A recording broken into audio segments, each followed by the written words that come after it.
What's up, Nova Heads? It's Amber Nova. This is Chris Lights Out Lytle. Hi, this is Ray Boom Boom Mancini. Ice Boogie. It's the real and raw August Artois. This is Smiling Sam Alvey. It's Archimedes. I'm Jack Cartwheel, the real deal, the human highlight reel. This is Steve Mowry. I'm Victor Henry. Boy, Bulletproof Trooper. It's ECW Original, The Enforcer, C.W. Anderson. This is Honest John. Hyper Street. I'm Luis Moreno. And It's Mr. Classic. Anthony Noe. I'm Jason Punet. The young ghost. It's old Howdy Price here. When I say what's my name, tonight. Richie Slade. My name is Gino Rivera, the Frank Sinatra of the Spanish Mafia. Incredible one, Anthony Idol. This is Ken Shamrock. The Golden Boy, Jordan Clearwater. Yo, watch and listen. Championship online. This is Alex Mars here. Hi, Richard Modest. So, please listen to it, otherwise be cursed. Okay, see you later. Love that, Dennis.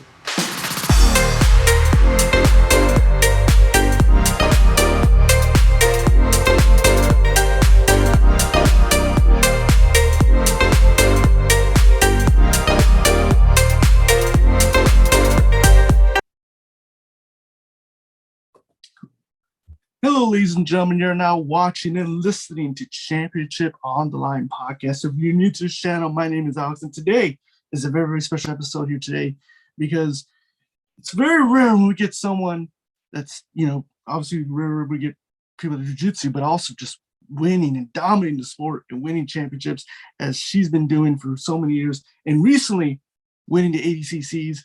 It's very, very huge accomplishment. I'm so happy. Gentlemen, we have the brilliant Amy Campo, ladies and gentlemen. Thank you. Thank you for having me. Yeah, again, thank you so much for being on the pod. Really excited to have you on. But before we start the interview, we like to do a quick segment where we like to do fun questions about yourself. Is that cool we do with you? We're going to ask 10 fun questions. Is that cool we do it? Sure. All right, awesome. First question, what is your favorite movie of all time? I think the first one that comes to mind, because there's a lot of movies, is Pele. Pele the Great. Okay, nice. Yeah. Cool. It's a soccer movie, really inspirational soccer movie. Oh yeah, for sure. Definitely a great movie, and it's very inspirational and motivational too. So yeah, it's a great pick. With the second question, what is your favorite TV show of all time? I don't know. I don't really watch TV. Every now and then I have time to watch a movie. A TV show is a lot. And I don't even remember the last TV show I watched. I don't know. Okay. That's fine. No worries. That's cool. Cool. Move on to the next one. The next question: do you have like a favorite band or a music artist you like to listen to? A favorite? Music changes all the time. I like a couple. I like Imagine Dragons. I like Lady Gaga. It just depends on my mood, what I'm feeling. But I generally like things that are like upbeat, energetic, and like ready to go. I generally like that music.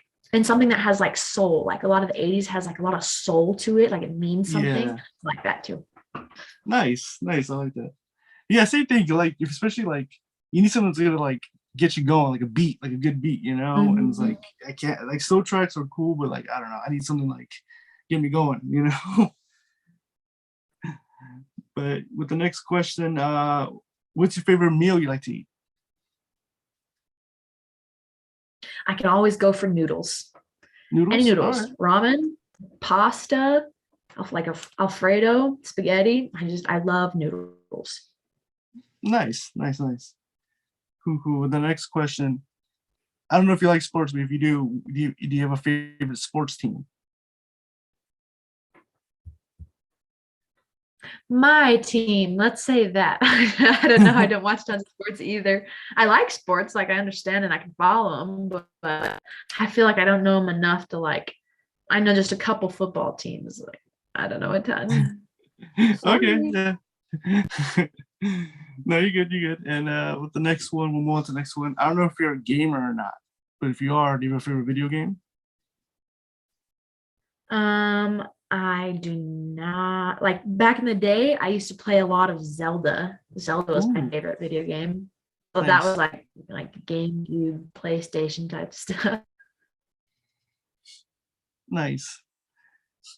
And then with the next question, what is your favorite place to travel? Out of all the places you've been to, what's the favorite place you like to go?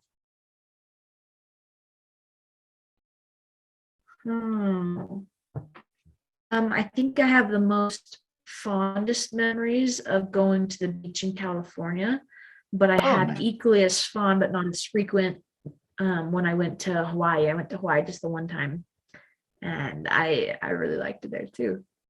Nice. Awesome. And then with the next one, outside of jiu-jitsu, do you have a hobby you like to do? Learn, explore. I like to be outside. I like to play sports. I like to try new things. I don't know, maybe explore can be like go out in nature, but also learn new things. Maybe explore is a slightly different hobby. Mm-hmm. Nice. No, I like that. That's awesome. Love it. And then with the next one, before every match, do you have like a ritual you like to do before going into mats?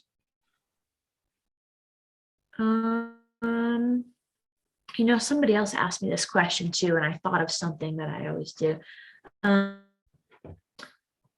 Before I get up and go to the competition, I always make it a point to wake up and study my scriptures before I go to any competition, no matter how early I have to wake up. And I think that has been the most ritualistic thing I've ever done for my competitions, aside from, preparing, getting your mind straight, just taking care of your body before you go in to compete. I think that is the biggest ritualistic thing I do. Okay, nice. I like it.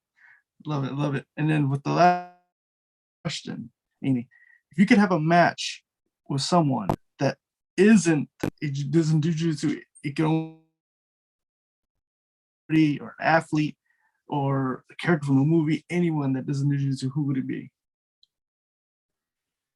I'd have a match with anybody from like any time period. Yes, any anyone. sport, Anyone. a jiu-jitsu match with anyone. Yes. Okay, who do I think would be super cool to meet? I don't know, like a Greek god or goddess. That would be cool. Like show me to Artemis or Athena or any of them. That would be super cool. Nice. That's a fun question. Yeah, it gets people thinking every time I ask this. But yeah, I think that'll be cool. But so what's the setting? If there was a match, what's the setting? Is this submission only? Shucks.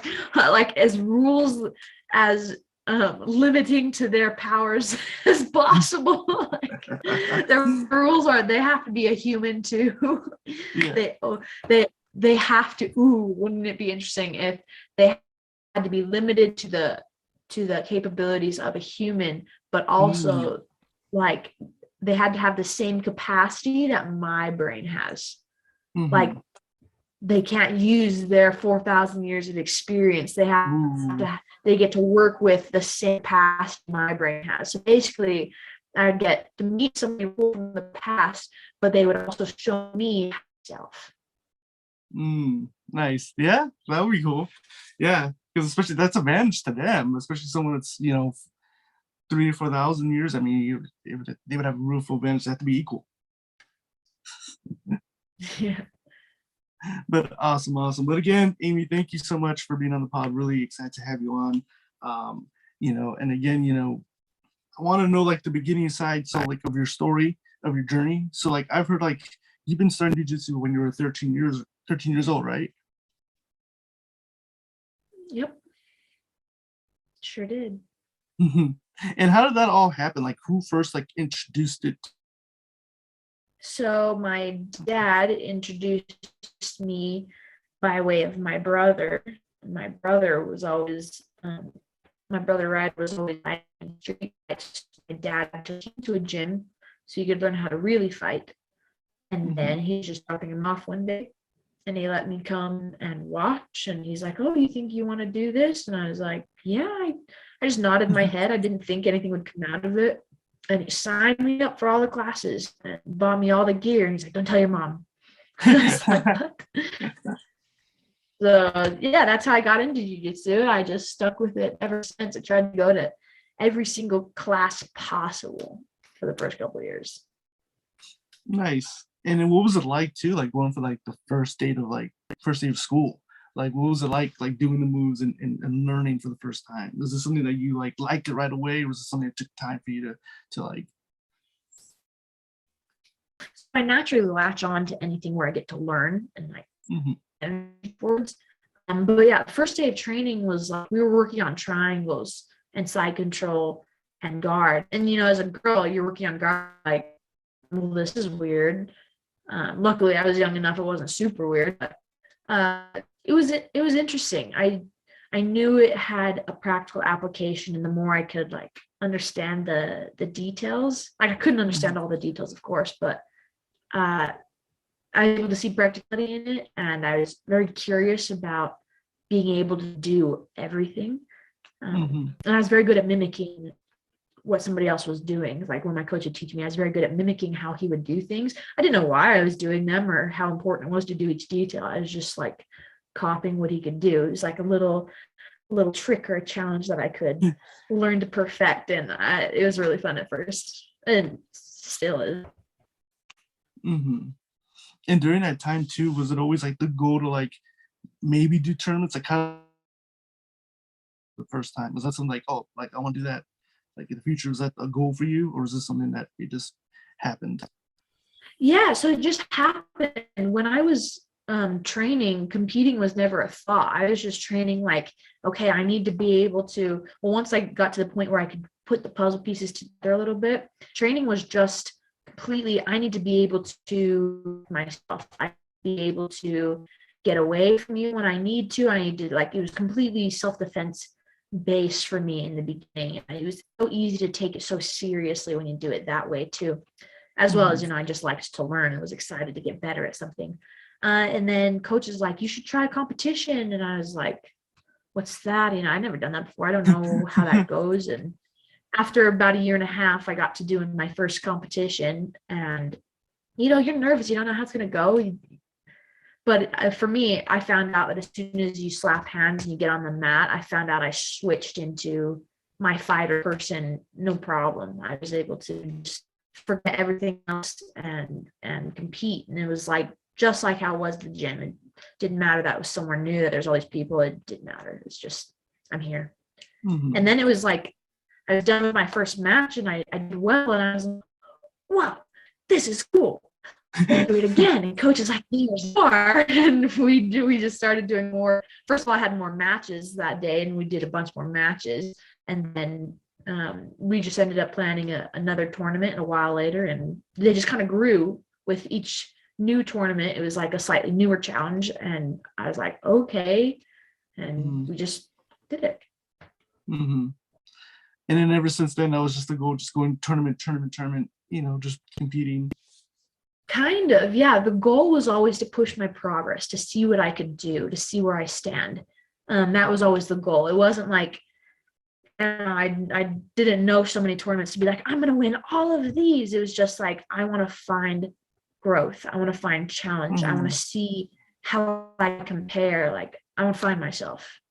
Finding myself has always been the goal. And what was it like too to have deciding oh, I'm going to try to compete and do tournaments? What was your friends and your family's reaction to it? How supportive were they, in this journey for you?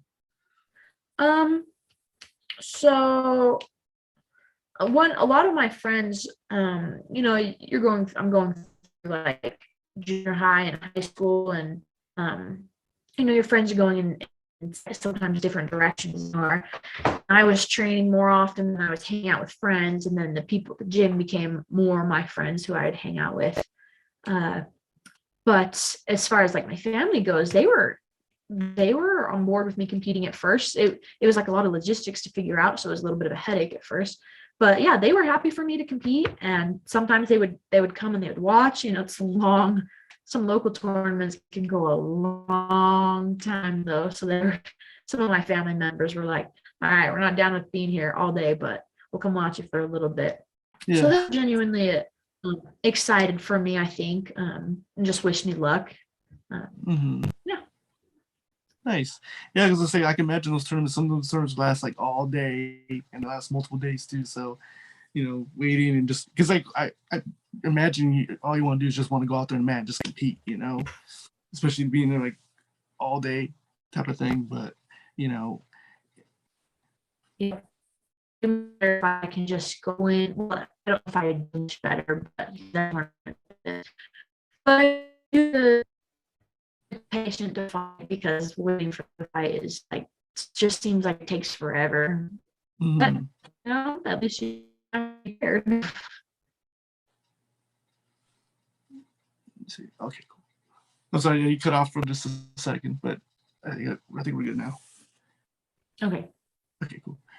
And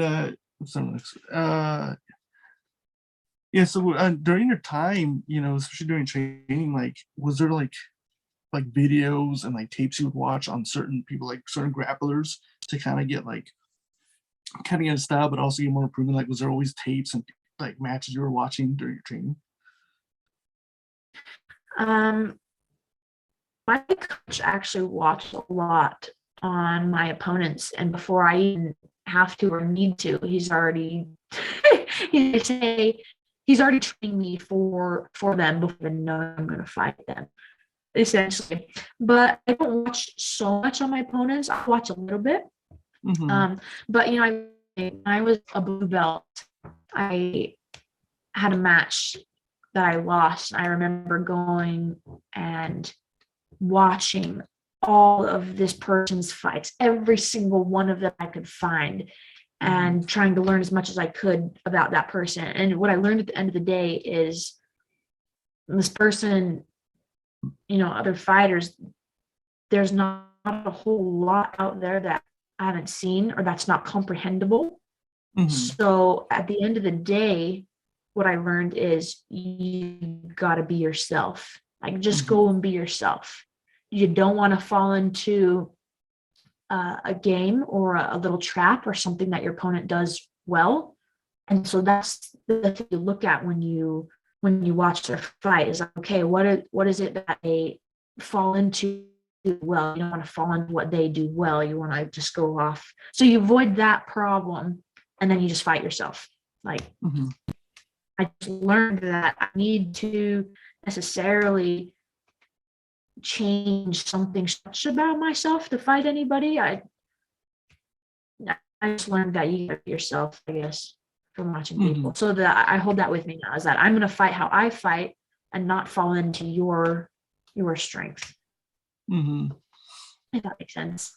No, it does perfectly make sense. Yeah, it's just like, never fight the person, like just fight your own fight and fight the way your style is, instead of finding someone else and falling for their trap, you know, which is, you know, great, you know, when you're competing.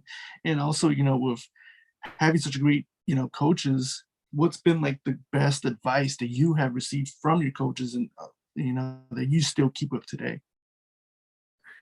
I think one of the ones I think of most fondly and most consistently is ways to develop myself, or to push the fight into different goals, into different aspects.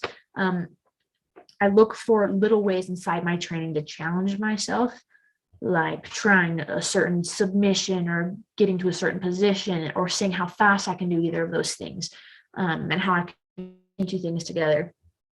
I think that has been some of the most significant advice I've been given. And that helps me be more mindful and aware when I'm rolling too, being like, okay, where am I at? Where do I want to be? Because a lot of times I'll just react, and I'll just instinctively try to go with whatever you give me. But that's been fun to kind of play with. Just trying to be a little bit more intentional about creating where I want to go instead of getting to where I'm going. That makes sense. Yeah, absolutely. And especially with now, you know, with like your career has taken to. I mean, during that time, like training, like during your teenage years, did you ever expect like this would be like some like a career pretty much? This would be your career and pretty much competing. Like, did you ever imagine that was going to be the place for you? It wasn't like it was unfathomable. Was it the first thing I woke up and thought when I was first started training? No, I didn't know so many opportunities to compete would open up. I didn't know I'd be competing as much as I did. Like I said, it grew into this. It grew into having these opportunities and developing myself. It grew into knowing the people I know and chasing new opportunities. So in a way, it is intentional, but in a way, it also wasn't intentional in the beginning, or at least that's how it went for me. I don't know if it was like that for my coach. I don't know if he had this whole idea concocted from the beginning, like this is capable, this is a potential, this is possible here. And I was just like, I'm just learning. So I guess a little bit of both. Mm-hmm.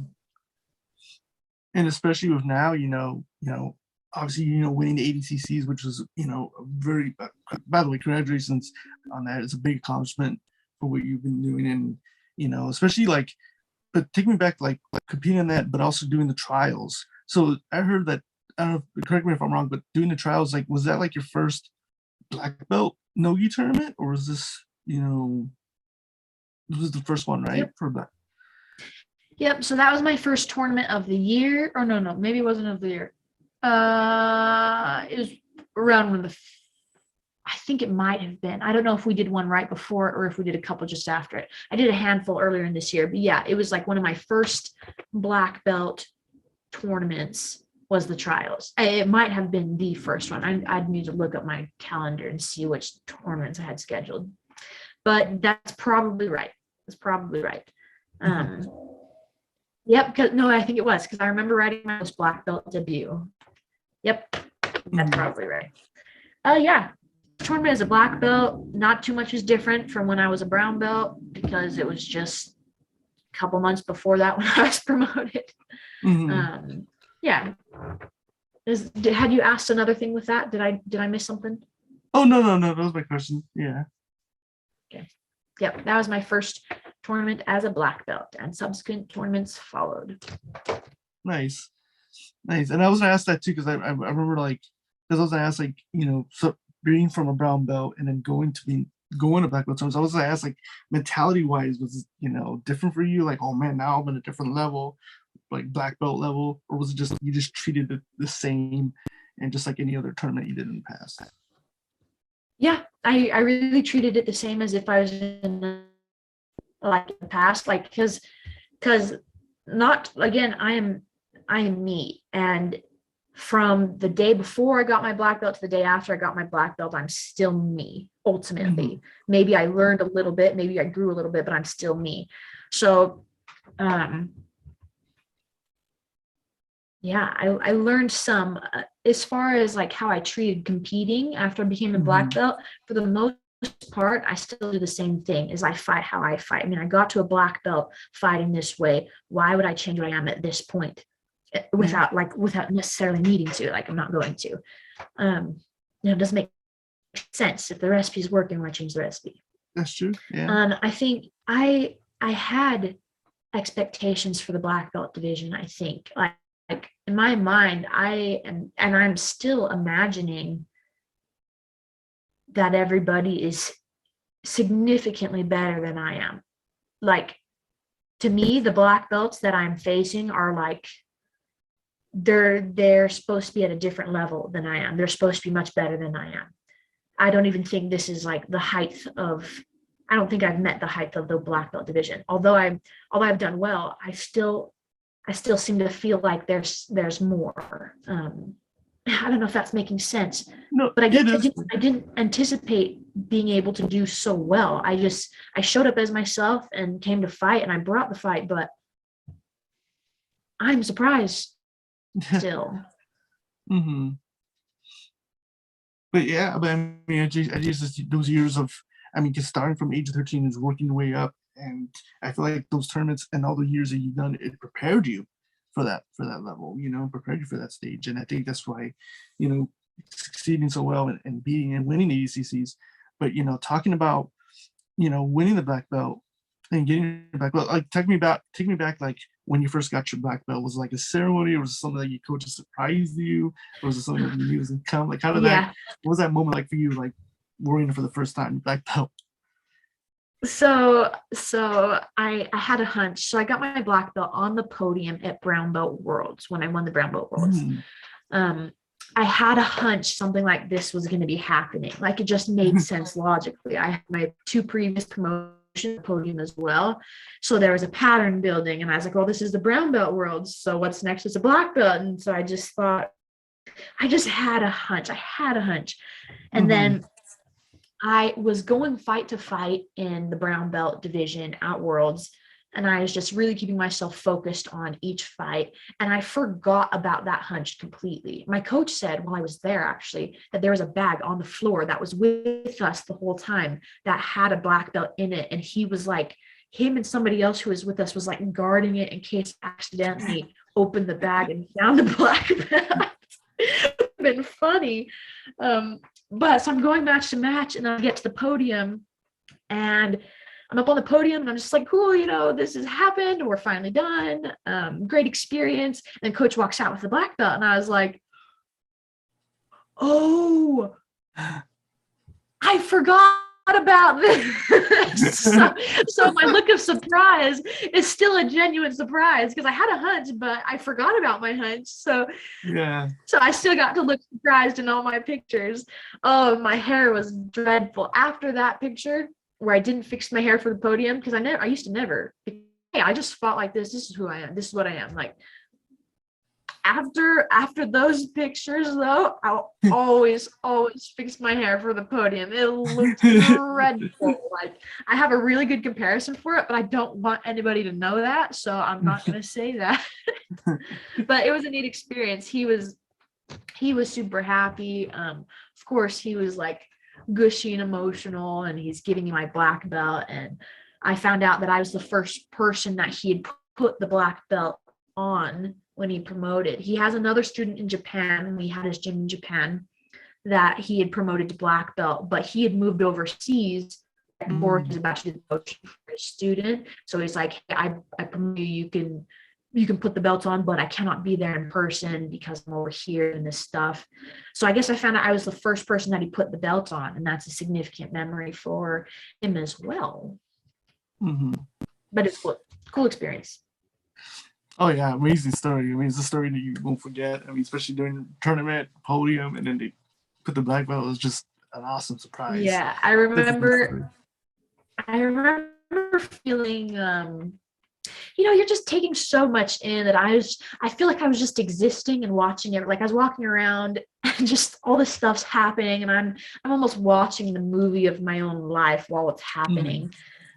We went out to eat afterwards, and I was still like, because in my mind, like, just because I won the tournament, or just because I got a black belt, in my mind, it didn't make me the best, or it didn't make me better than, like, it didn't make me worth more, I guess. I felt like I always, I retained my worth, whether or not I won or lost the fight. And I think, I don't know. So to me, it was just like, hey, guys, I'm just Amy. Like, some people are like, oh my heavens, you're the champion. And I'm just like, I'm Amy. Like, yeah. Yes, yes, I won. I won out of who came here, who showed up today. I won. Yes. But I'm Amy. Like, yeah.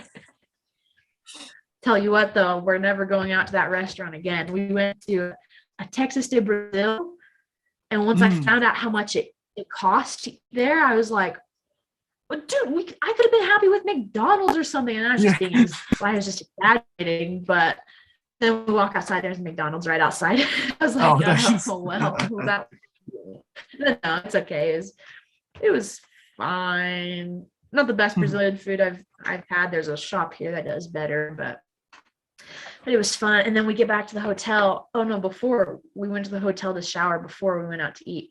And I have got this funny video of me My coach took it. I take off my black belt and I set it down and I run over and I just face plant onto the bed because I love sleeping. I finally got to be reunited with the bed after. Really funny video. I don't know why I never posted it on social media. It's so funny. Now we gotta watch it now. Now we gotta post it. Yeah, maybe I'll go find it and I'll go upload it so you can see it. Nice. But yeah, man, I mean, yeah, just a very special, moment, for you and getting the black belt. But also, it's just so crazy because like you get your black belt and now you're, going to ADC and doing the trials and then going to Vegas and competing, which, crazy. I mean, for you to not be a black belt that long and then to have those tournaments, what was your like mentality and preparation going to Vegas and going to compete for the ADCs? Like, was it just still like calm, like, you know what, I'm just gonna give it my best, I'm not gonna change, or was it just like mentality what was it like for you? For the trials or for ADCC? For ADCC. Okay, so for ADCC, yeah, so largely I still thought the same thing. I'm going to bring myself and I'm going to bring the best of myself. That's really all. Like, as far as my knowledge and what I've learned goes, of course, I tried to be smart about how I did things. Like Gabi, for instance, she's much bigger, she's more experienced. Yeah. Like there's some common sense things you use in jiu-jitsu for fighting a bigger person. So yeah, I was gonna be smart about using those and using tactics against people who are used to being super tactful. And then as far as mentality goes, like I said, I was just gonna bring myself, the best of myself. And I remember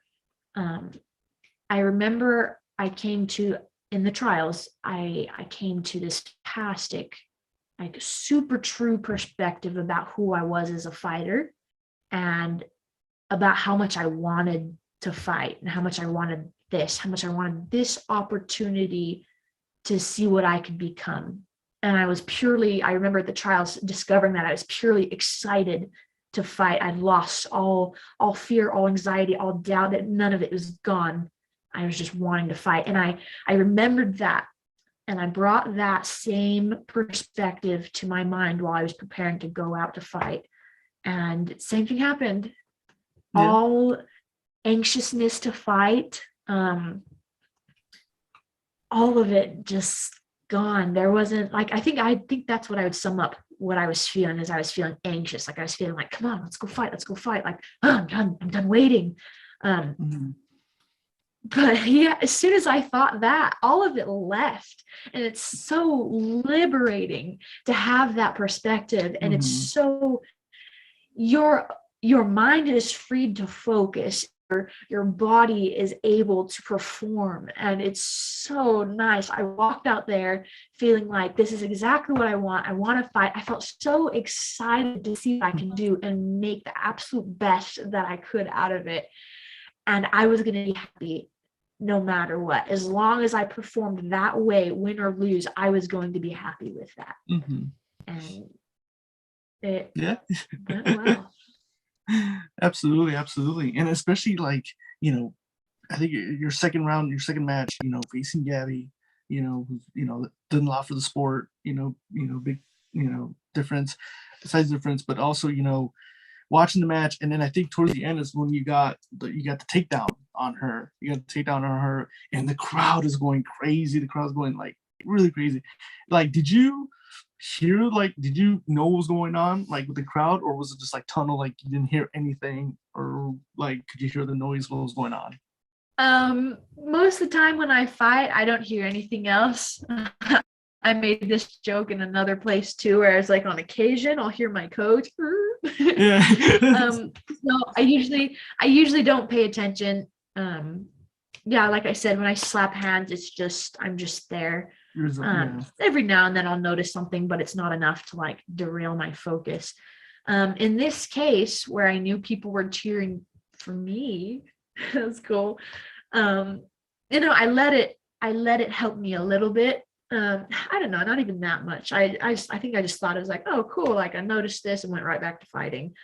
Yeah, I don't notice the crowd. I just keep doing my thing. It was cool though. Like it was cool though to hear that like I put my hand in the air because I was like, I got this. Yeah. And it was cool to hear like them respond to me that way, like where they all cheered. I was like, yes, I got it. And they cheered. And I was like, whoa, you're talking back to me. Like, it was cool. It was cool that was a positive engagement too, that it wasn't a boo, because that would have really sucked. No, but yeah, I mean, it's crazy. I mean, they cheered, and it was just such a cool moment because like that place was going loud, like that place was going off the roofs and just cheering. And you know, I think it got louder when you faced in the finals. You went to the finals, and just tell me about it. Like you won the finals, you faced Rafaela, which I think everyone knew was going to be a very, very exciting match, exciting finals match. So like, what was your thoughts going into the match and thoughts on her? So first of all, I didn't relax after fighting Gabi, so I didn't celebrate. I just get ready for the next match. And then I had the same super excited to fight mentality going into fight Rafaela. I wanted to see what I could do with her, and I knew she was closer to my size, so I could actually do more things with her. And I was super excited about that. I know she's one of the girls that likes to do takedowns, so I was like, yes, somebody else who wants to do takedown. So I was excited to do takedowns with her, and that was fun. I had so much fun during the match. I didn't even hide a single bit of it. I just let it show completely. I was so excited to just work. Fun. Yeah. I remember, especially after just fighting Gabi, and you know, Gabi's she's strong, you know, she's trying to club me in the head, and I have to resist that and keep good posture. Tell you what, I went to fight Rafaela, and she went to collar tie and grab my head, and I was just like, hurry pummel. Comparing to Gabi Garcia, it was just like, this is easy. Yeah. Not easy, but like in person, this is just fine. I can handle this, I think. Yeah. It was a good match. I know it wasn't the most exciting match because there was a lot of times where there was waiting, and I felt like so for me, I wasn't rushing anything. I actually wanted to scrap a lot more though. I felt like she was really defensive. She was waiting a lot. I feel like I tried to tap something, and she was being really defensive. It's hard to keep the pace of the match going when one person is so defensive. I suppose I could be a little less persistent on the same things, because sometimes I'll persist for a long time at the same thing. So I suppose I could add to that too. Yeah. But yeah, we had a couple good exchanges. She got a takedown on me. I got some sweeps on her. I went to her back, and I stayed on her back for a handful of minutes there at the end. And I knew I was going to get the hook. I just knew it was going to be a matter of time. So I was just patient, and I just kind of cooked her while I found this last hooks. Because, you know, here's my options. As time's going out, here's my options. I can get points within 3 or 4 seconds, or I can attack a submission and have a chance of getting it or not getting it. And I knew the points would just secure me a win, and I could submit on top of that.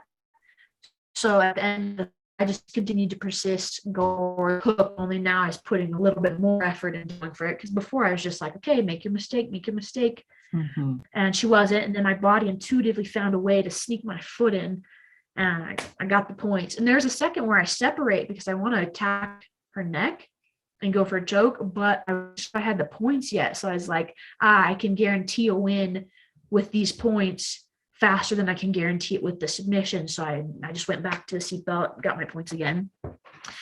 Had she postured in the very end, I would have attacked her arm, but she knew better. She was too smart. She kept her head low so that I couldn't attack her arm either. And so I was like, well, at least I secured this victory. It was a good match. She was cool.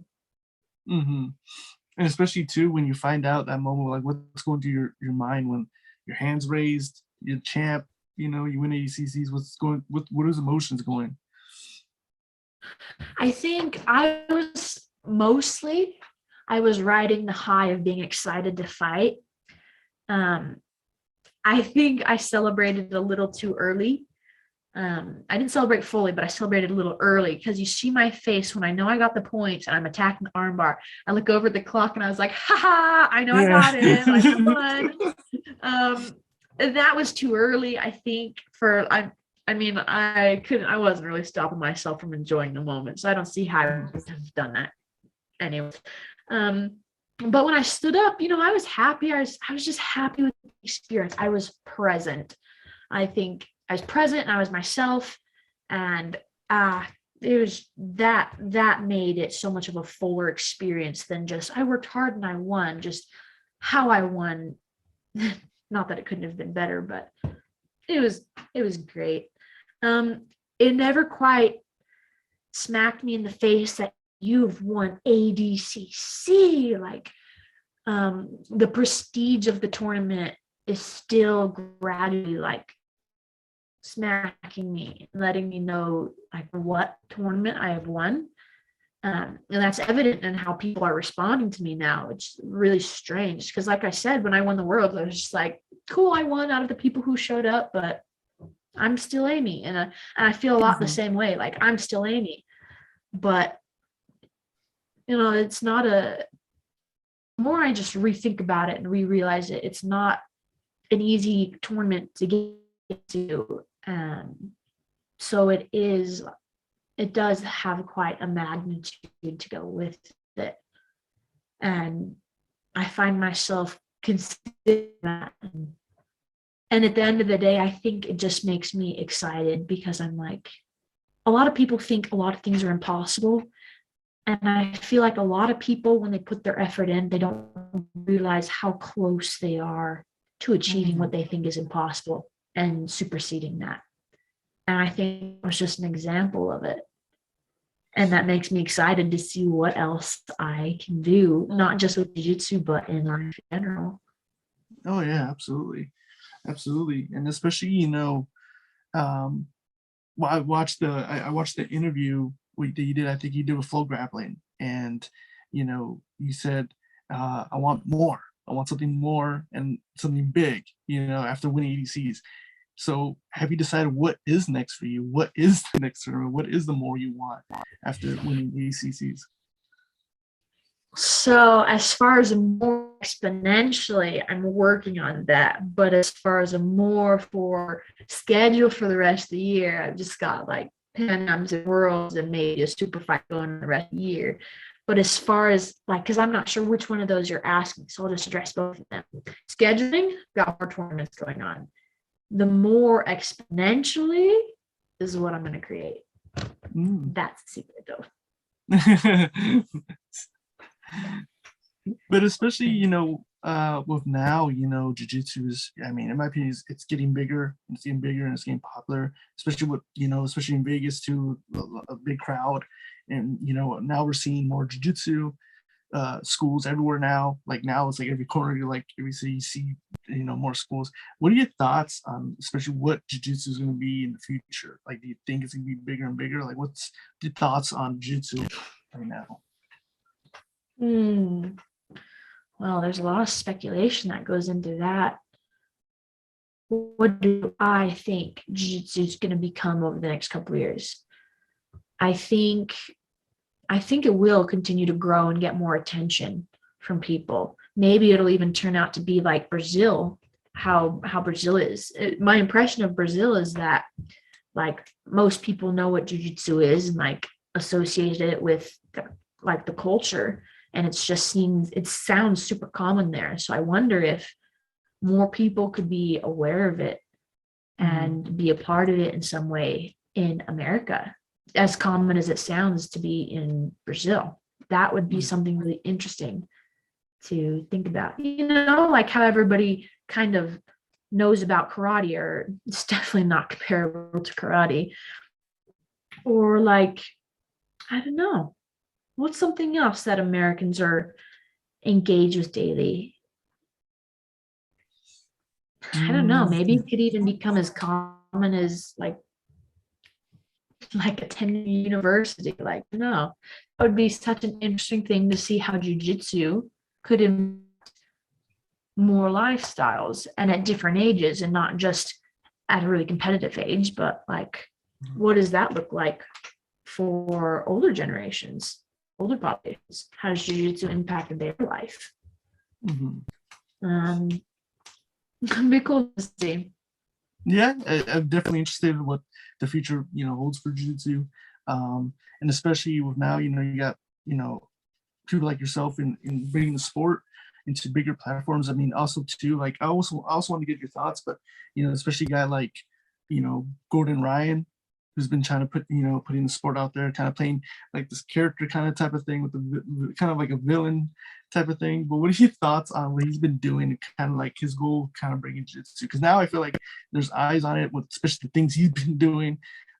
Just thoughts on what he's been doing jiu-jitsu on with him. It makes a lot of sense, like to get people engaged with the story. Like, look at Rocky. Why do people care about Rocky so much? Because it's a story that's relatable to everybody else's life in one way or another.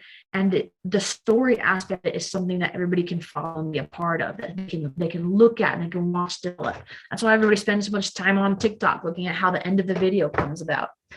I think somebody else who also uses this, because a story is a great way, a story and a character is a great way to advertise, because it catches people's attention. Look at Conor McGregor, for example. I feel like he was a good example of somebody who played up his part, which was largely himself in a lot of ways, but he played up his part and made a lot of noise, added to the story and character behind him, so that people could come and watch how the story plays out when he fights. I feel like Gordon Ryan's doing a great job of creating the atmosphere and the story behind who he is, what his mission is, and what kind of plot he's wanting to create. And stories grab attention. And I think he's doing a great job accomplishing what he's wanting to accomplish. Absolutely, yeah, definitely agree. And especially with we see this a lot with grapplers, jiu-jitsu, even wrestlers too, when they win a championship, even if a wrestler wins an Olympic gold medal or jiu-jitsu wins ADCC, there's always those talks if they'll make the move to MMA or to move to fighting the cage. Is that something that's in your plan, in the future plans, to maybe one day fight in the cage, or is your priority just jiu-jitsu and competing in jiu-jitsu? For now, it's just jiu-jitsu. I've never had any ambition to be in the UFC. I love training MMA. I think it's fantastic. But I haven't had any ambitions to like become UFC champion or anything like that. There's never something I really wanted. I guess it could change, but so far it hasn't. And especially with now, what are your goals as of now? I mean, you've accomplished a lot of things, jiu-jitsu, but what are your goals as of now? And also, what kind of potential matches are you looking for the future? Is there anyone on your list that you would like to have a match with? Goals and who I would like to fight, like who I might fight. Goals for jiu-jitsu: keep competing. This goes into my other thoughts that I'm not sharing yet. For now, what I will say, my goals are to keep competing and to see what I can do and how I can do it when I compete. So yeah, that's all of the, Pans, Worlds, Europeans, Nationals, like that's all the tournaments, but I'm not limited to those. If there is other promotions that are doing super fights, I want to get in on some of that. I have goals to go teach more seminars, and I want to use that boat to introduce me to more people and more cultures around the world, so I can become less of an ignorant person and I can share jiu-jitsu at the same time. I can just be a pair that goes really well together. I'd love to give, and I'd love to learn at the same time. So I'm looking at doing that. And then some other things that will move off now. And then what does the challenge look like? Fight. Just because I beat somebody once doesn't mean they won't come back and fight again. So I could easily end up fighting Gabi Garcia again, Rafaela Gedges. In fact, I fully count on fighting them again. And then there's the newcomers. You got to pay attention to, I guess, the black belt division, I guess, because there's a lot of brown belts that are just as good as black belts, and if not better than a majority of them. And they're just waiting to be revealed. I feel like I don't have anybody off the top of my head that I'm thinking of, but they're just there. You know, there's so I honestly think this. I think there are so many people who are freaking good at jiu-jitsu, probably better than I am, that just aren't known because they don't have the opportunity to get out and compete, or they're not competing. Like, I've never put it in my head for 1 second that I am the best. Nah. Until we get some women in here that are consistently beating brown and black belt men, I don't think I'm the best. And I don't think that's really going to happen. Men's jiu-jitsu is way more advanced than women's jiu-jitsu is at the moment, or at least in some ways, in most ways. I think so. That's evident in the heights a man has to go to be able to win their tournaments versus us. I totally feel like there is more. I just think there's more. There's more that can be developed here. There's a bar that can be raised for women's jiu-jitsu. And I think it's gonna go sooner or later. It's gonna have to. Oh, absolutely, and I'm definitely very excited to see what the matches I see in the future with you, because I know it's gonna be very fun, very exciting to watch.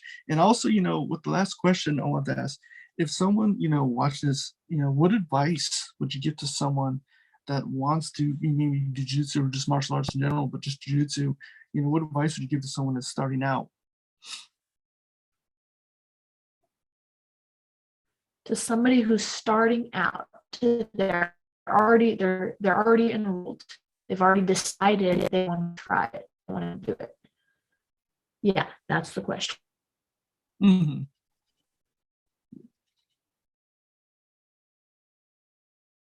I guess I would say something along the lines of, don't quit, especially when it gets hard, because you know what?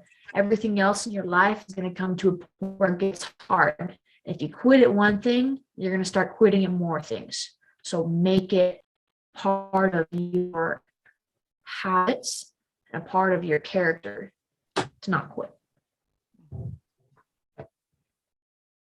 There you go. Yeah, great advice. And again, just thank you so much again for being on the podcast. Very happy and honored to have you on, and just thank you for sharing your time. Really do appreciate it.